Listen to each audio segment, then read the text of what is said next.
We've done tiny ships, now it's time to go big. The following are two different warships, big chunky hunks of machine that each give a different kind of feel. Coming off doing a tiny ships video, I was excited to experiment in the other direction.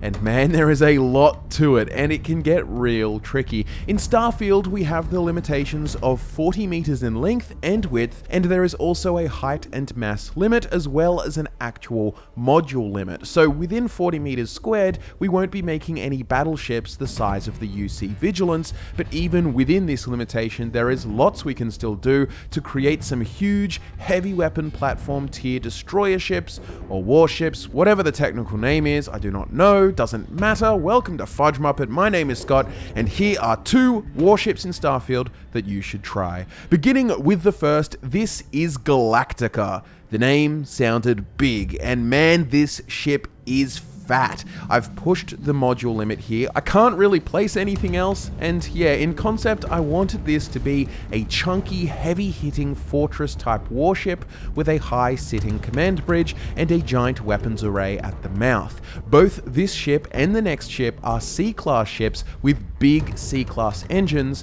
a necessity at this kind of mass if you still want reasonable mobility, and as you can see, the movement on these guys is still solid. No lumbering oaks here. It was important for me to try and use a more rounded silhouette. I see lots of great looking warships around, but typically most of the ones out there are quite angular or rectangular. I really wanted some round edges to kind of replicate the feel of the UC Vigilance or other more so rounded big cruisers that you see in the game. This huge tortoise warship will set you back something in the ballpark of 588,725 credits, but let's jump into the interior tour and then we can get onto the build itself. Entering this Goliath is done through the sheltered hangar at the front, and this brings us straight into the central hall of the ship. This is an all-in-one berth 3x1 where both the hangar and the underside docker connect. If we head towards the front of the ship, we'll find ourselves in this beautiful Deimos 3x1 living quarters. It's actually one of my favorite habs in the game. It just feels very lived in, has beds, a bathroom, a kitchen, gym equipment, even seating and a big TV screen.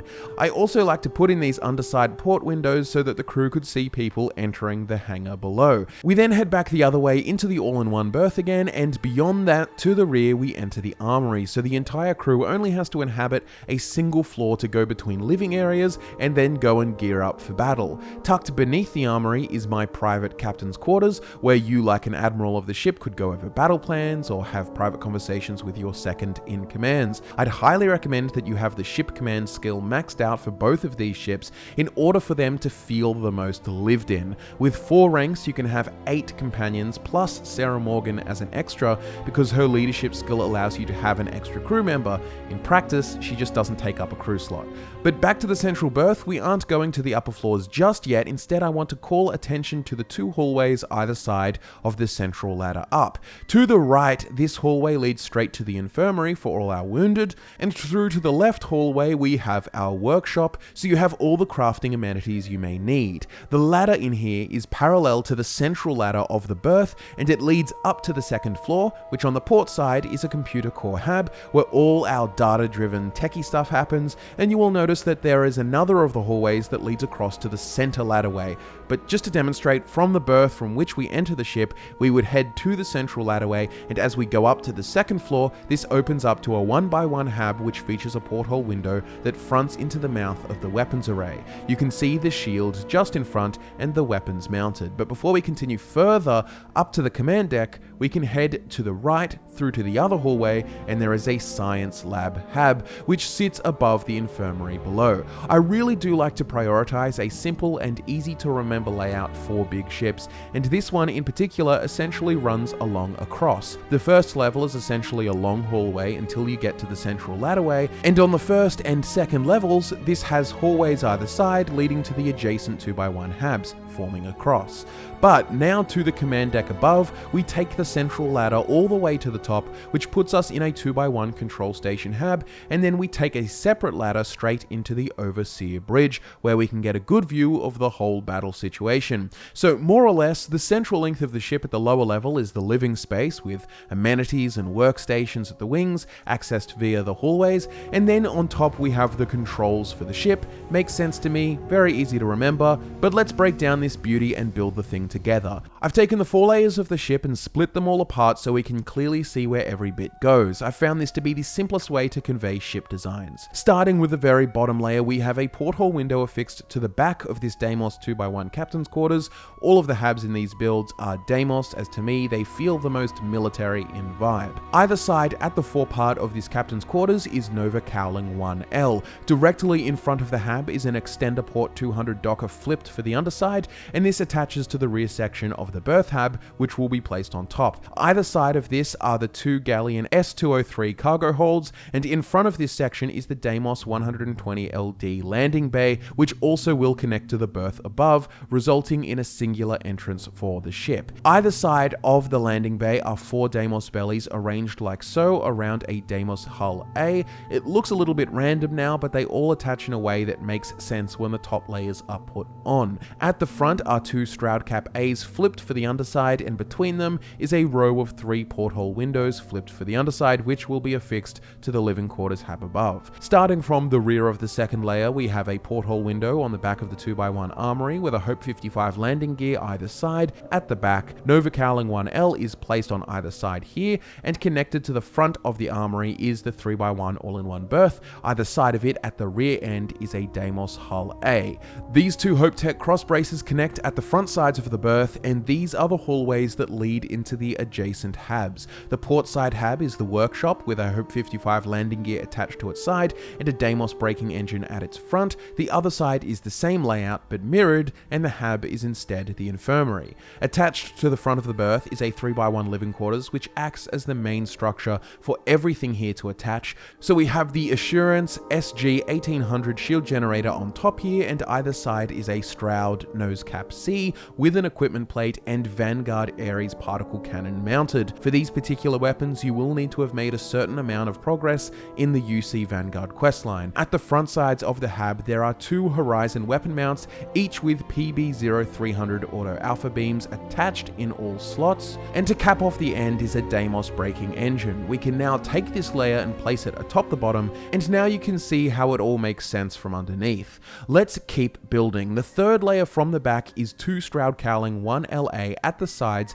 of the RD3000 Beta Grav Drive. You can go for a C-Class one if you'd rather, but really it's not needed, and it takes up extra size. Even this massive ship still has a 29 light-year jump range with this grav drive, and with tons of fuel and Sarah Morgan as crew, none of this should really ever be a problem.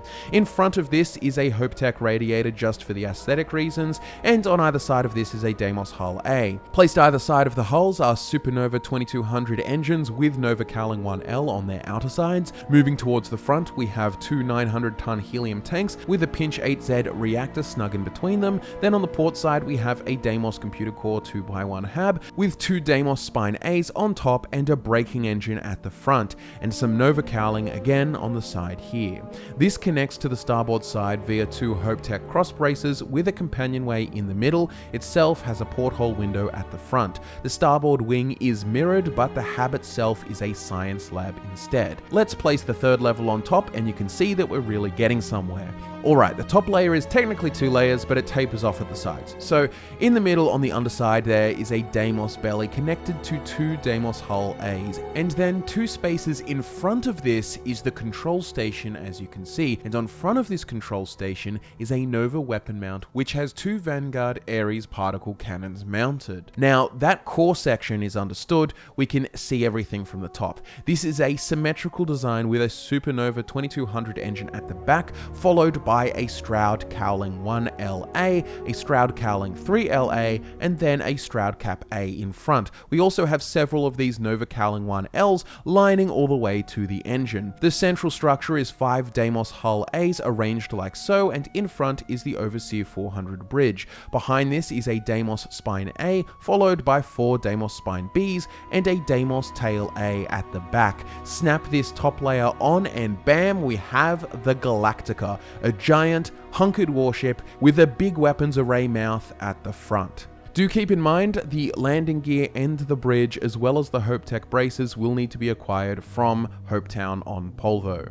Okay, next up is the Battle Barge. The general concept here was something a little flatter that could have these outer sections with auto turrets lining them. I also painted it with UC Vanguard colors, but in its silhouette, I kind of see a sort of stingray look to it, which I thought was cool. I also named it the Battle Barge because it is a wider, flatter design, and I could imagine it floating in the ocean as well. Imagine landing in the water like that scene in the Genndy Tartakovsky Clone Wars series, where the cruisers land on the ocean planet and Kit Fisto and all of the clones jump out. That one. 20-year-old references aside, I thought this was a cool design for a warship, where you can see all the turrets shooting from the sides, giving the feel of crew manning the weapons as you focus on piloting. It will, however, set you back a whopping 641,375 credits, or somewhere in that range, depending on things like ranks of commerce, of which this particular character has none. So let's check out that interior. I've made some different selections with this one, just to showcase a little bit of variety. The hangar bay here opens up into a large mess hall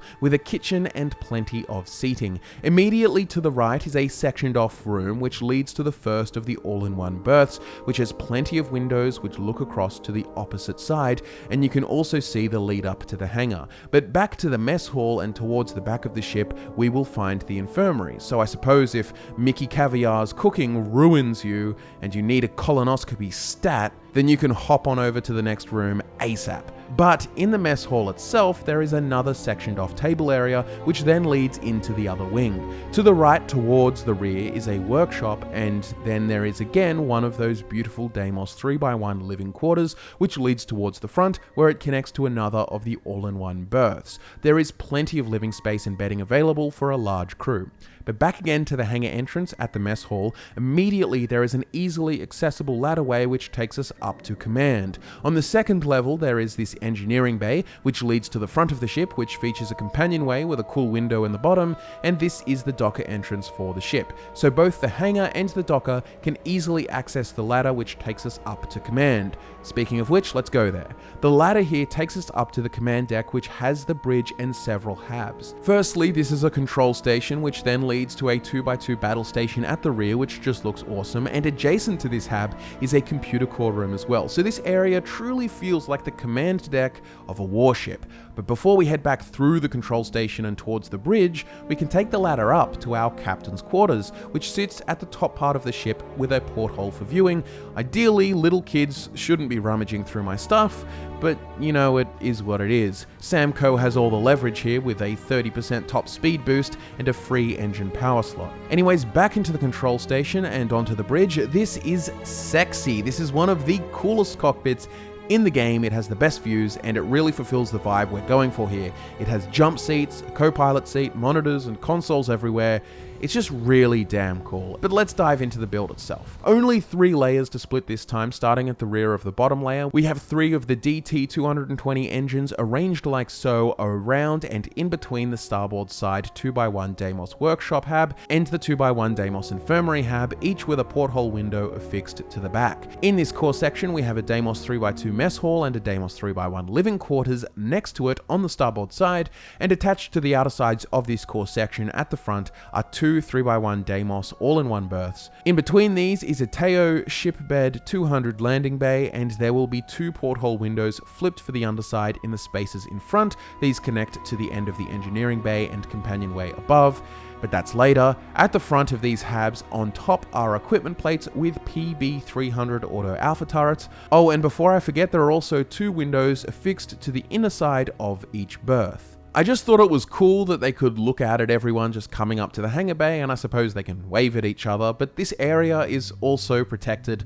by the rest of the structure as well. To cap off the ends are 2 Deimos braking engines, and one of these on each side also caps off the outer wing, which is made up of, from the front, an Aculander 11 landing gear with another equipment mount and an auto alpha turret atop. Behind is another of the same landing gear, and then another with an equipment plate, but this time with a KE-42 cannon turret mounted. Behind this are 2 more Aculander 11 landing gear, and running the length of this wing is several Deimos bumpers. The wing on the other side mirrors this one exactly. Last note, there's also 3 porthole windows flipped for the underside which run across the middle of the mess hall living quarters habs, just for extra fun. Okay, time for the middle layer. At the back we have 2 of the Deimos Hull A's spaced like so, and then in front we have a Pinch 8-7 reactor with an H-40 Atlas helium tank on either side. The section in front has a Galleon S-203 cargo hold on each outer side,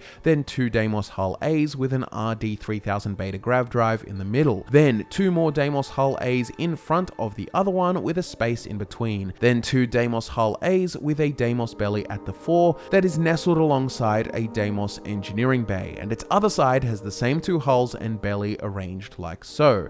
The front piece is a companionway with a porthole window on top and a forward docker attached. Now we can move that layer on top, and you can see how the porthole windows that we looked at on the bottom layer slot into the bottom of the engineering and companion bay. And finally we have the top layer. 3 Deimos tail A's will be attached to the back of 3 Deimos hulls like so. In front of these is the 2x2 battle stations hab, along with a 2x1 computer core hab on the starboard side. Above this is a Deimos cowling connected to a captain's quarters with an Assurance SG-1800 shield generator and a porthole window atop it, and another of the Deimos cowlings to integrate the hab into the flow of the design. Along each wing is a Deimos Spine A with an MKE-9A auto Gorse gun atop, with Spine Bs trailing all the way back to the tails.